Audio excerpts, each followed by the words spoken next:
Саламатсыңарбы балдар? Азыр кыргыз тили сабагы. Бүгүн Чын Куран айынын 20-сы. Китептериңерди, дептерлериңерди алып сабакка дайындангыла. Сабактын темасы тике жана кыйыр сөздүн тыныш белгилери. Знаки препинания в предложениях с прямой и косвенной речью. Сабактын максаты. Окуучулар тике жана кыйыр сөздү тыныш белгилери жөнүндө түшүнүк алышат. Көнүгүүлөрдү так туура аткара алышат. Кыргызча так туура сүйлөй алышат. Окуучулар тартиптүүлүккө, ынтымактуулукка тарбияланышат. Балдар, азыр биз жаңы тема жөнүндө түшүнүк алабыз. Жаңы темабыз тике жана кыйыр сөздөрдүн тыныш белгилери. Балдар, тике жана кыйыр сөздөрдүн тыныш белгилери 3 варианттан турат экен. Мына эми биринчи вариантына көңүлүңөрдү бургула балдар. Тике сөз автордун сөзүнөн мурда келсе, үтүр жана сызыкча коюлат да тырмакчага алынып жазылат. Мисалы, билимден кубаттуу күч жок деген Максим Горький. Көрдүңөрбү? Тике сөз тырмакчага алынып жазылды деген Максим Горький бул балдар автордун сөзү. Первый вариант. Если прямая речь стоит перед словами автора, то ставится запятая и тире, и прямая речь берется в кавычки. Например, «Спасибо, что все это рассказали», — глухим голосом сказал Олег. «Спасибо, что все это рассказали» — это прямая речь, мы берем ее в кавычки, ставим запятую, тире и продолжаем слова автора. Глухим голосом сказал Олег. Экинчи вариантына балдар көңүлүңөрдү бургула. Тике сөз автордун сөзүнөн кийин келсе, кош чекит коюлуп, баш тамга менен башталып жазылат. Мынакей балдар. Максим Горький мындай деген: жаш жазуучулар адабиятты, тарыхты жакшы билүүлөрү керек.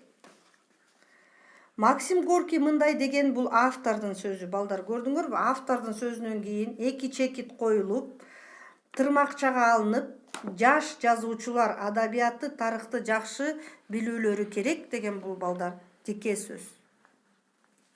Второй вариант. Если прямая речь стоит после слов автора, то мы ставим двоеточие и прямую речь начинаем с заглавной буквы.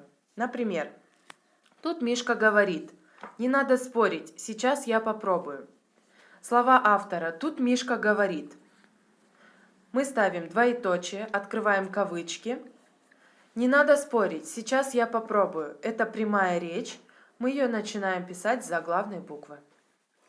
Балдар, ал эми үчүнчү вариантын карап көрсөңөр, автордун сөзү тике сөзүн ортосунда берилсе, тике сөз толугу менен тырмакчага алынат да эки жагынан тең үтүрлүү сызыкча менен ажыратылат.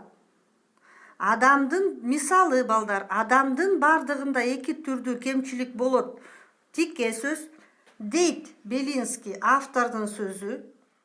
Бирөө өзү менен кошо жаралса, экинчисин жугузуп алган. Бул тике сөз. Көрдүңөрбү балдар? Автордун сөзү ортосунда берилсе дейт, ошондуктан көрдүңөрбү? Дейт Белинский бул автордун сөзү.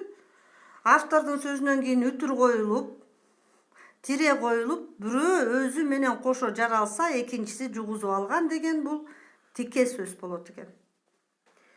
И третий вариант, самый сложный, когда прямая речь разрывается словами автора. Например, «Послушайте, товарищ Лобскин», — возмутился я, «вы где-нибудь учились?» В третьем случае, если прямая речь разрывается словами автора, мы выделяем слова автора с двух сторон запятой и тире. То есть «Послушайте, товарищ Лобскин» — это прямая речь. После нее мы ставим запятую, тире, «возмутился я» — это слова автора. Дальше мы продолжаем прямую речь, обратно ставим запятую, тире, Вы где-нибудь учились? Это продолжение прямой речи. Здесь мы ее выделили. Эми балдар 347 көнүгүнү карагыла. Амоним сөздөрдү которуп, мааниси боюнча сүйлөм түзүп жазгыла. Мына эми карасаңар 348 көнүгүндө амонимдер берилген балдар. Амонимдер биз буга чейин силер менен өткөнбүз. Айтылышы, жазылышы жагынан бирдей, ал эми мааниси жагынан ар кандай болот. Бул амонимдер деп айтылат. Мына бул жерде ат, күн, үй, бар, кой, жай, күл, түш, өт, тил деген сөздөр турат, балдар. Мына биринчи сөзүнө көңүл бурсак, ат. Это стреляй. Ат. Лошадь. Ат. Имя. Көрдүңөрбү бул? Айтылышы жагынан бирдей болуп, жазылышы жагынан да бирдей болуп, маанилери ар кандай болот. Мисалы, Кайрат коен атып алды. Анын аты Нурмухаммед. Ал ат минип келди дейт. Азыр муну которуп алалы орусчага. Кайрат выстрелил в зайца. Его имя Нурмухамед. Он приехал на лошади. Көрдүңөрбү балдар? Өзүңөр ушинтип амоним сөздөрдү которуп, сүйлөм түзгүлө. Эми балдар, үйгө тапшырма. Үйгө тапшырма 348 көнүгү.